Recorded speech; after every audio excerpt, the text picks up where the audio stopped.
All right, and here we are back with another Spinato spin here. It is, as Bill and I have discussed here, it is July the 15th, 2020. We're pulling towards a lot of milestones here as far as certain things that are going to happen on certain dates as we go through. The summer's whizzing along. Before we know, we'll be hitting the fall, and before you know it, the air conditioners and whatever hot air you thought would never go away will go away. But you know, one thing that doesn't really go away is competition. It's always going to be there. No matter what you do, there's always going to be somebody that's going to always try to do better than you. And that's a good thing, isn't it? Think about it. That is a good thing. If there is something out there that you're trying to do and you want to try to accomplish, there's probably somebody out there, either number one, that already did it, or number two, is trying to do it with you. But here's the other thing that helps out a lot. Not only knowing that there's somebody else out there, how about you? What do you compete with? What's your challenge? Do you lay down the gauntlet for yourself? You say, I did this yesterday. Can I beat that the next day?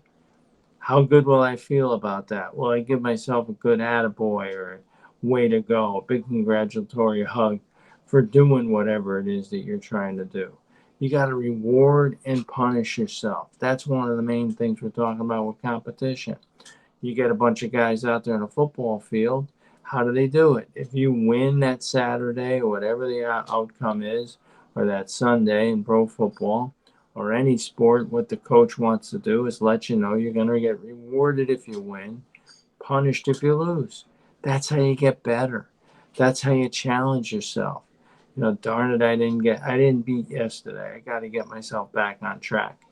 See what you don't want to do, and this is one of the things that is really crushing society today. You don't want to ever lower your standards. You don't want to ever lower your standards if you really have a goal you have to hit, right? You're traveling from one end of the country to the other end. Well, every day you got to go a certain amount of days to get there at a certain timeline, right? You got to go 10 miles a day, 20 miles a day. You don't want to all of a sudden start going 5 miles a day. Then all of a sudden you're way behind. Two things are going to happen. Number one, you're probably not going to get there within the right time, right? And number two, you're probably going to get demoralized. It's going to affect your attitude. You're probably going to think about quitting more often. You see, here's the other thing, too, about a lot of people that wind up being successful and compete a lot better than other people. They think about quitting, but when they think about quitting, they immediately think about the reasons why they're going to do it. It's kind of like the Buster Douglas fight with Mike Tyson. Everybody knows about that. Buster Douglas came out of nowhere, beat Mike Tyson. Mike Tyson was supposed to be this invincible force, but Buster Douglas had a mission on that night. He said, I'm dedicating this fight to my mother. She just passed away. I'm dedicating this fight to her. Everything I do tonight is for her. And he went ahead and he beat Mike Tyson. But then, after he made a whole bunch of money from doing that, he fought somebody else and he wasn't prepared. He wasn't in good shape. He didn't dedicate it to anybody. He got knocked out. But he didn't care because he really never had a good reason for winning. You see, a lot of people, they don't understand that that's competition. See, the competition is always there. You have to come up with reasons. The reasons are the reason why you either have something or you don't. If it's a lousy reason and it really doesn't mean anything to you, why would you do anything? Think about it. Anything that you've ever tried to do in your life, if you had no real reason for doing it, you probably didn't even want to do it. Number one, you had a lousy attitude about it. And number two, you never really thought it was worth it. You see, that's another thing that a lot of people talk about too. I keep saying that, but a lot of people talk about don't ever lose track of the value of it while you're paying the price. See, everyone's going to pay a price for something. No matter, you can't do anything in life without paying a price. The question is it worth the price? Not, there's the old saying, I learned this in marketing way, way back when. Guy teacher's name was Todd Segraves. He said tin staffel. Everyone said, what's tin staffel? tin snaffle. There is no such thing as a free lunch. Nothing's for free. You're going to pay a price. If a mother ties your shoes every day, right? That's great, right? She ties your shoes every day. What's the price of that? How much did it cost you to have your mother tie your shoes every day? Number one, you never learned how to tie a shoe. And number two, you never learned how to do anything for yourself. You couldn't even do the basic things. So a mother tying the shoe for you is doing you nothing.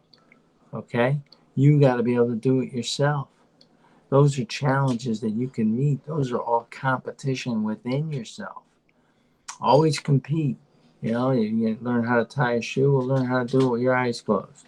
You learn how to put socks on, we'll learn how to do it, without anybody and without looking. Do it in the dark. Anything that helps you compete to make yourself feel better about yourself. See, you are the package. You are the product. People don't buy whatever you're selling, they buy you. You're constantly influencing people. Either you're influencing them negatively or you're influencing them positively. There's no way around it. You always live life on a hill, right? Either you're falling back or you're going forward. Well, what kind of impact are you making on your life? What kind of competitions are you throwing up in front of yourself? One thing I try to do over and over is I always try to challenge myself to learn things. So I know it verbatim. I like doing that. That just makes me feel more confident about a certain subject. Here's a statistic for you. They say if you read 6 books a year, 6 books a year on a subject, almost one book every other month, you are an expert on it. I hope that helped you tonight. I hope you have a great night, everybody, and thanks a lot for watching. We'll talk to you later. Bye bye now.